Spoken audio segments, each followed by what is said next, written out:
નમસ્કાર દર્શક મિત્રો, મનોમંથન ન્યૂઝમાં આપ સૌનું હાર્દિક સ્વાગત છે।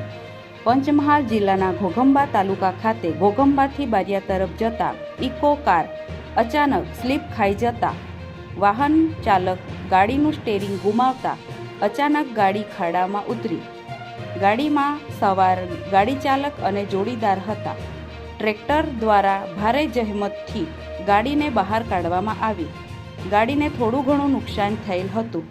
કોઈપણ પ્રકારની જાનહાનિ થયેલ નથી।